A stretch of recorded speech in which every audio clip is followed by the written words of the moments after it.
YouTube folks, I am setting up a camera.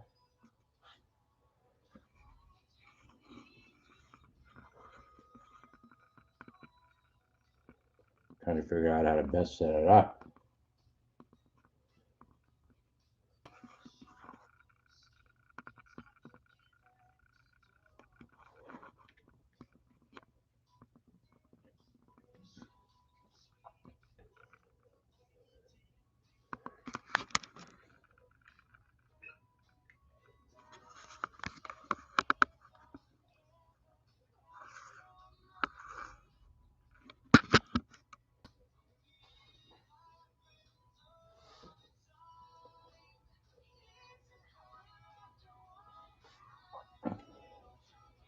Okay, I guess we'll try this out, see what happens.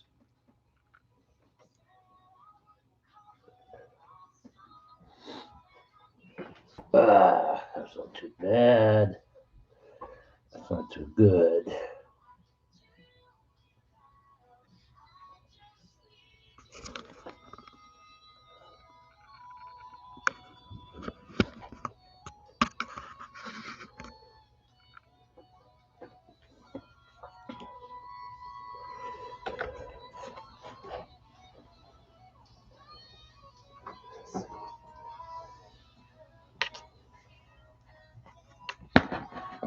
Yeah, that's not too bad.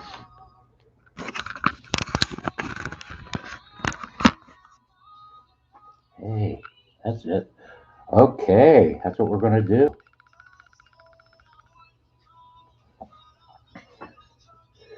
Okay, let's go live on this deal.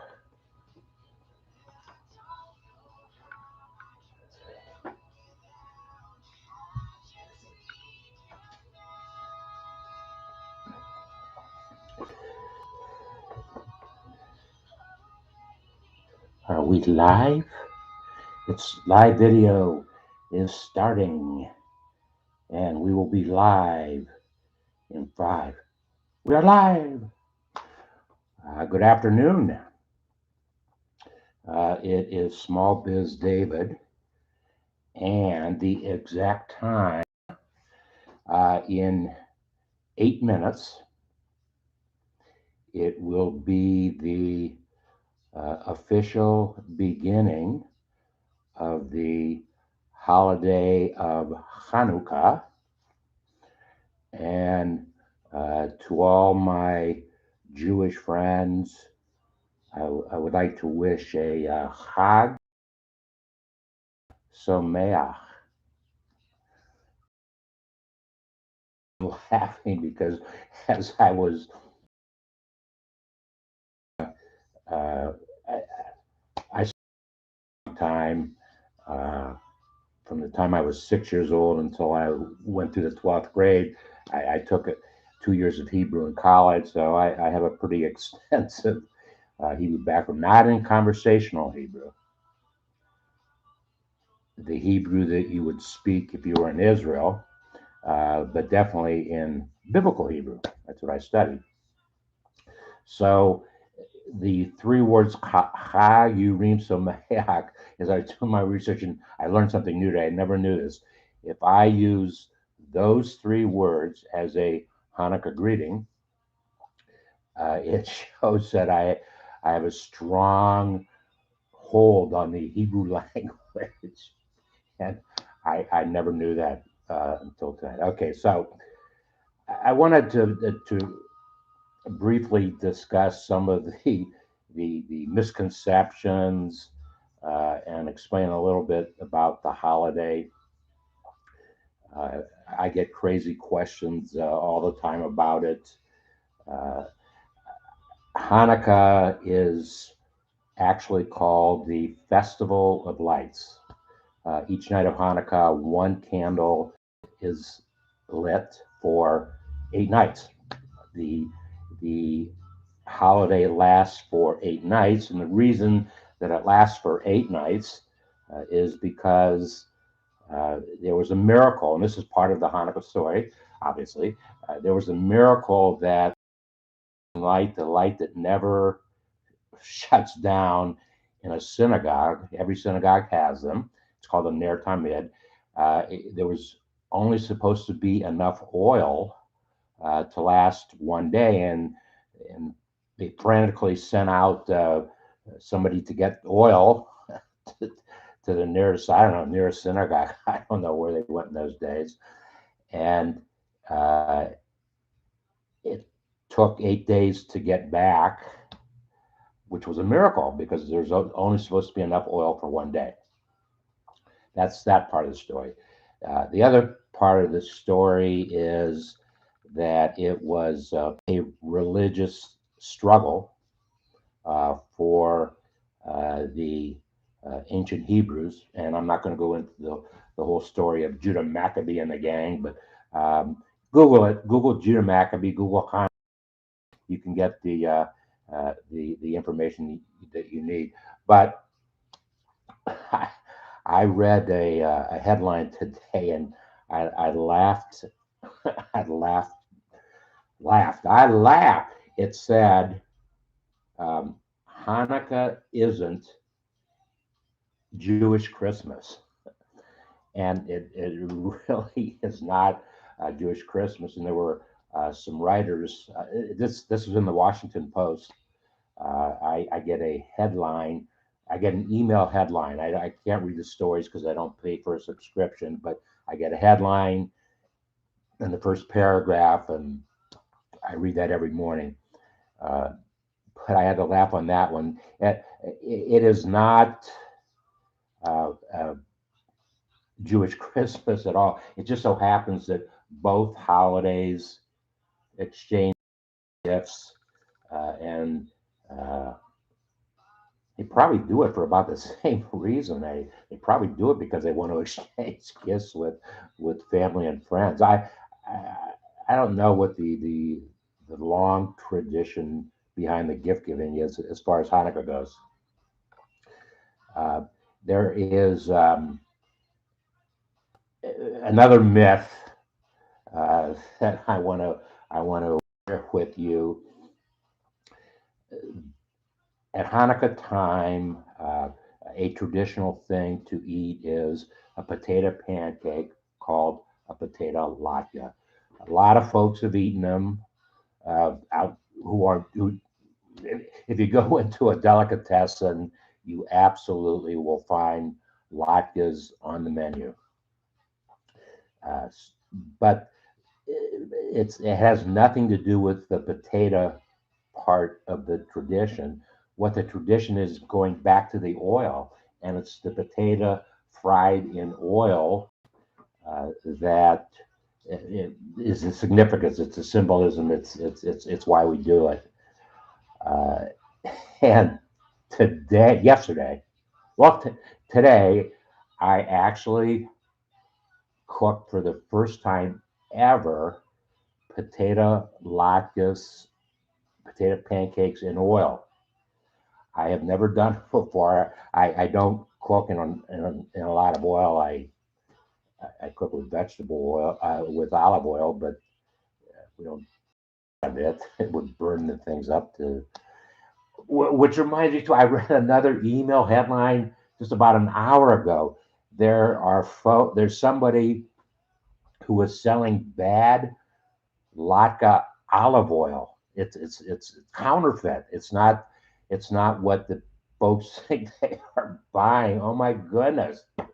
The scams just keep on coming. I just read that about an hour. Uh, I prepared yesterday. I was watching a show last week, Drew Barrymore show. I don't watch it, but as I was surfing, finding out what I wanted to watch, she has collaborated with a friend on a cookbook, and they were talking about the in the cookbook was a recipe for latkes, potato pancakes, and uh, I I don't use recipes. I have never cooked with a recipe in my life. I just I do it to my taste. When you live alone, it's not too difficult. You only have one person to please. Uh, so But the thing that caught my attention was that they were showing a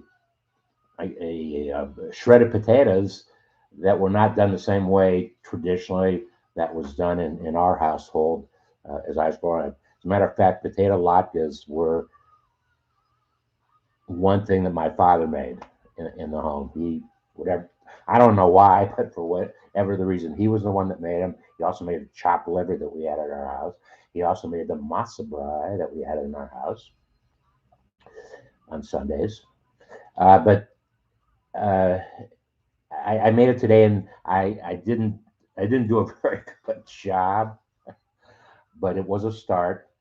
And so I know the next time that I try to do it, what I need to do to correct. Well, it was the fact I don't cook in oil, and so I overcooked it, and I learned. So I guess I will probably only cook in that much oil once a year. So it'll be a year, 12 months from now. I'll tell you the result. Uh, Quick comments. If you read a posting that I did on Thanksgiving Day, I had a lot of fun doing the posting, writing it, but I've gotten some very very interesting comments about the posting. Actually, each address, somebody had a response. Somebody came back with a response. Somebody even invited me to their home for Thanksgiving. I said, "Yeah, Thanksgiving was yesterday or today." Yeah, and it was 250 miles away. Wow. But anyway, one of the things that I really had a great time doing I was alone. It was the first time I was ever alone on Thanksgiving, but I had the best day. Actually, it will turn out to be one of the most memorable Thanksgivings that I've ever had. I'll tell mine, and then I'll tell you another one that was a totally bizarre one with a best friend about 25 years ago. But anyways, one of the things that I did was I created a video for my family. My 9 children, 4 of them are adults, 5 of them are grandchildren, and I created a story uh, that each one of them there was a reference to them in this story that I was telling, and actually, there's things all around the room that I set these little up, and I created stories, and I gave them to everybody. Well, um, I had a very difficult time trying to send link. I did it privately on YouTube. I recorded privately on YouTube. I guess it's the first time I have ever recorded privately on YouTube because I could not get a link of that video, the URL to my adult children. I sent one. My intent was to send each one of them so that they could share them with their children. And it took me 4 attempts to finally get the YouTube video. I had to go into YouTube and change the settings, which is okay. But since I never had done it before, I learned something new, and that's not a bad thing. So I now can create private videos and send them to folks. The other bizarre story, Thanksgiving story, my goodness, this was absolutely positively true. It happened about 25 years ago. And at that time, my best friend, Rich, invited me.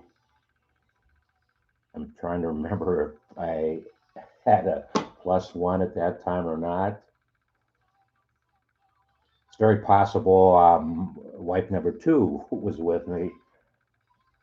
I don't remember. Anyways, we go to, it was Rich and Gil invited us to their home for Thanksgiving, and their children were going to be there. And I came, and I don't know if I had a plus one, and one other friends, uh, husband and wife friends, came to the dinner. Rich announces at the dinner that this could be his last Thanksgiving dinner and might be his last supper. And oh my God, can you imagine that? And you didn't know anything. You dropped this on. And the thing was, and I was with Rich when it happened. We were out riding horses on a farm, and one of the cats from the farm scratched him. And he went to a doctor, and the doctor told him it was cancerous and he might not live very long. And oh my goodness. And obviously, well, the end of the story was, thank God, it was not that. It was cat scratch fever that he had, and it was throwing some weird symptoms. So that was that story. Okay.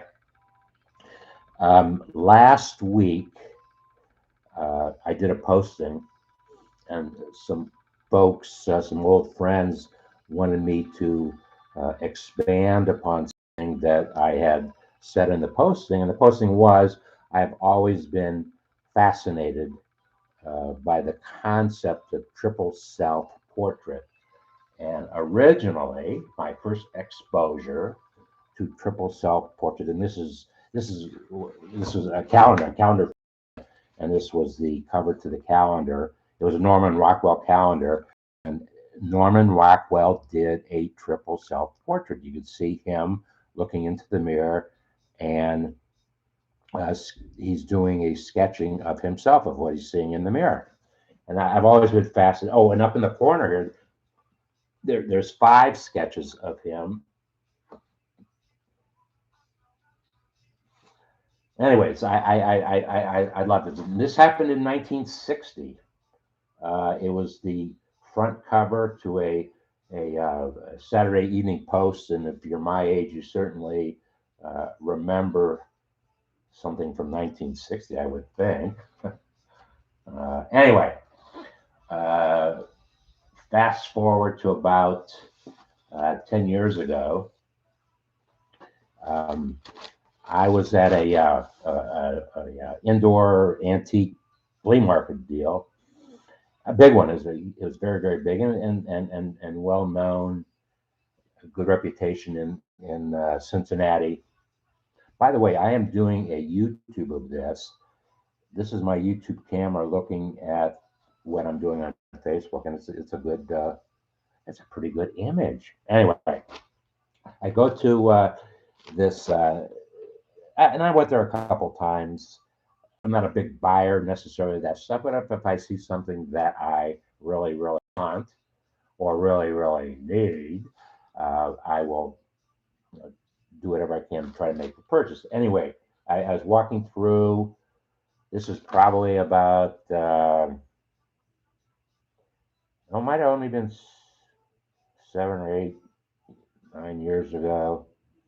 I don't know, whatever it was.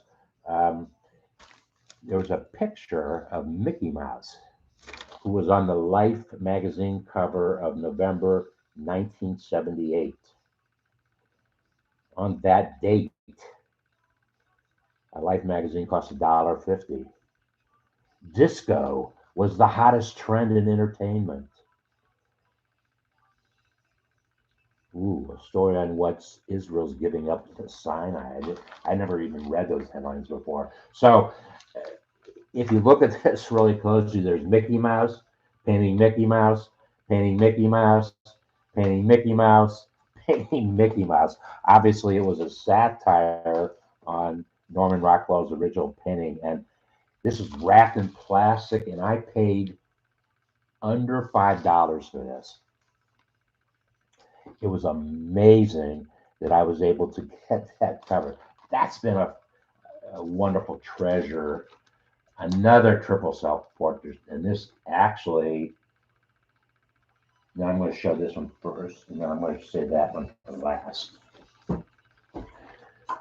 This was a thrilling moment in my life.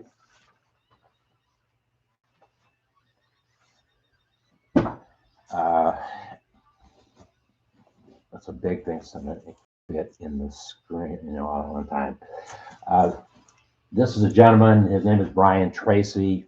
Brian Tracy is um, has been my mentor um, over the years. He's written. It's got to be approaching 100 books, 75. I don't know, 80 books. He's written a lot of books in a lot of languages. Very well known, and probably the eminent authority on what he talks about, which is life and business, life and business. He's got it all covered, and he does it well. And he had a Thanksgiving Day sale, and he had a Black Friday sale, and a super Saturday sale, and he's having a Cyber Monday sale. At any rate, I am holding in my. I actually had an opportunity to meet him, which was one of the most thrilling business moments of my life. Uh, I I was in a project.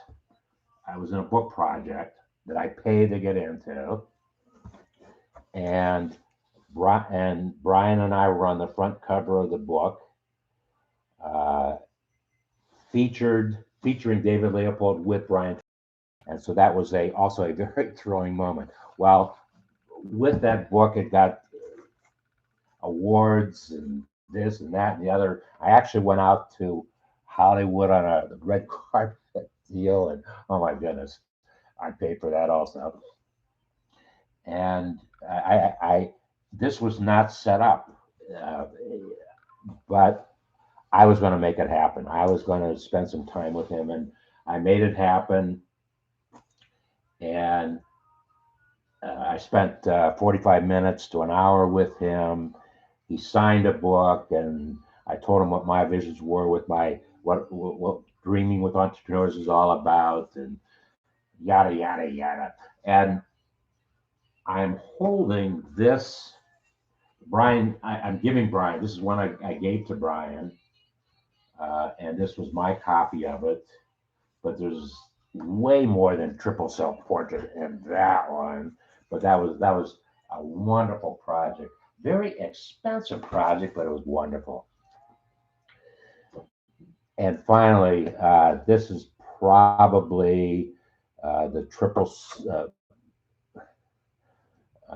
the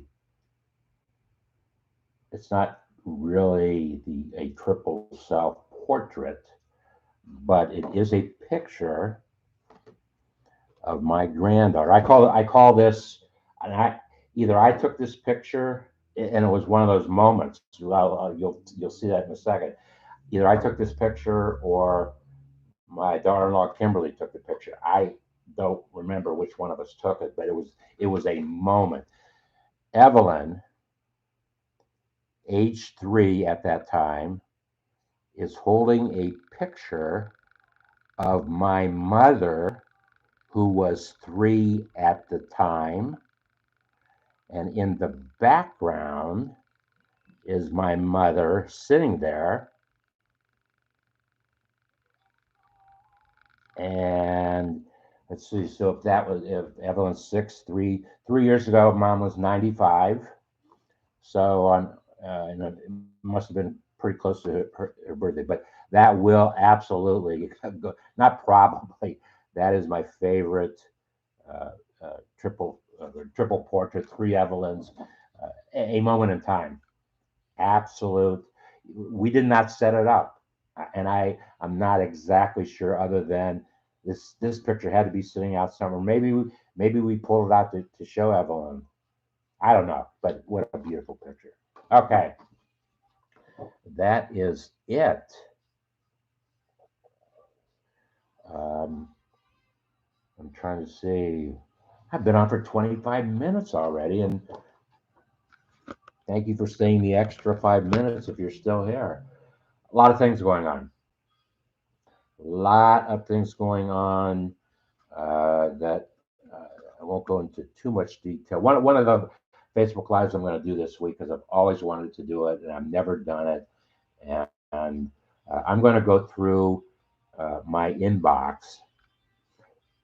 Not, I'm going to share with you some of the good stuff, in the hope that you might get the same thing in your inbox that I do in mine, because it's valuable information uh, from WebMD, from the AARP, and from a group called the National Institute of Health. And I was involved with them in an exercise program that I did, and took some online training, whatever. So I want to do that this week, but also this week is maybe going to be, or or tied to, or I'm launching a direct mail campaign on Wednesday, and I probably have been working on the campaign for 50 years, and finally we got it together to uh, do what we were going to do. And I've been working on that part of it, the final part, exactly what we're marketing uh, for. I began in early 2020, and so 2022 it will be in place, but I'm beginning the campaign for it, the marketing and sales campaign for it, direct marketing campaign sales for it on Wednesday.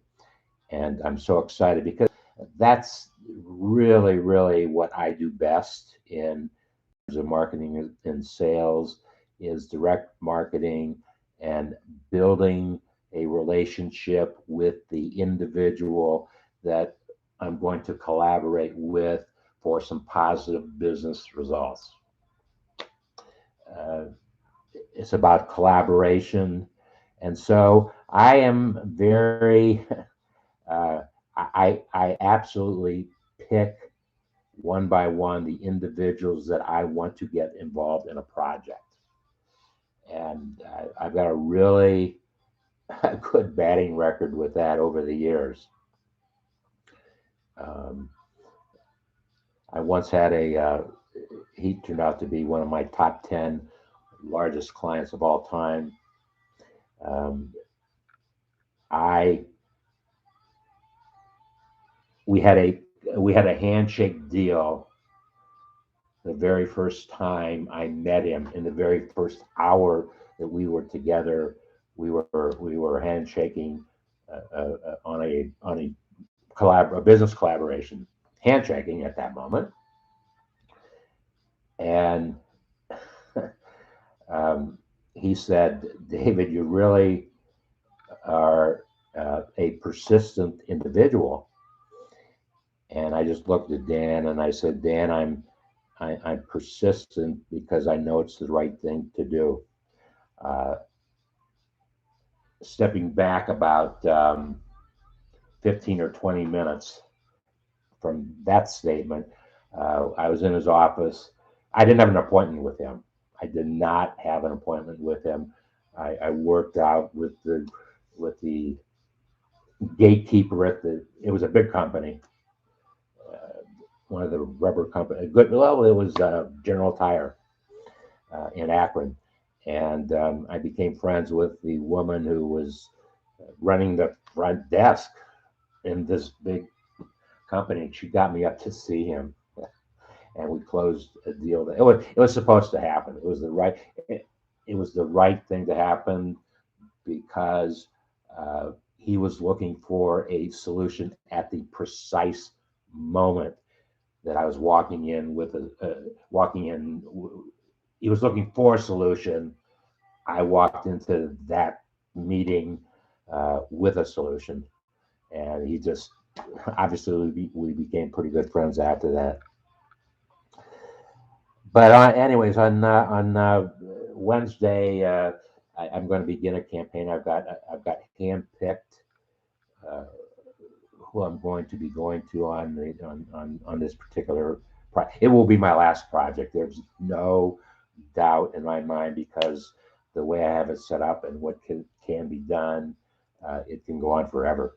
So it is my last project, and we're having a lot of fun with it. Uh, I knew I knew in the beginning of 2020 where I wanted to go. I just didn't know how I was going to get there, and it took me a year and a half.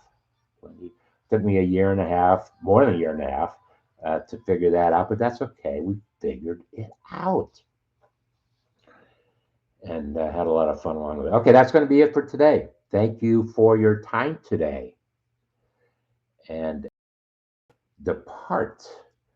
I will share with you uh, one of my favorite uh, uh, closings from one of my favorite uh, people of all times. If you're from Canton, Ohio, and you are my age uh, and younger, you certainly will remember the name Jaime Williams. And when I was publishing in Canton, I was actually buying a sports column from Jaime, and so we got to be pretty good friends. And so Jaime was the sportscaster on radio. He had a huge listening audience, a huge audience. Very personable, very lively, very animated. Um, Actually, when I see the other day when Dick Vitale came on uh, for the first time on television for the first time since his bout with cancer, and the emotion, that was the kind of individual that Jaime Williams was. He was full of emotion. And the way he ended his broadcasts was, I will see you the next time, which may very well be the best time. Thanks, and we'll see you then.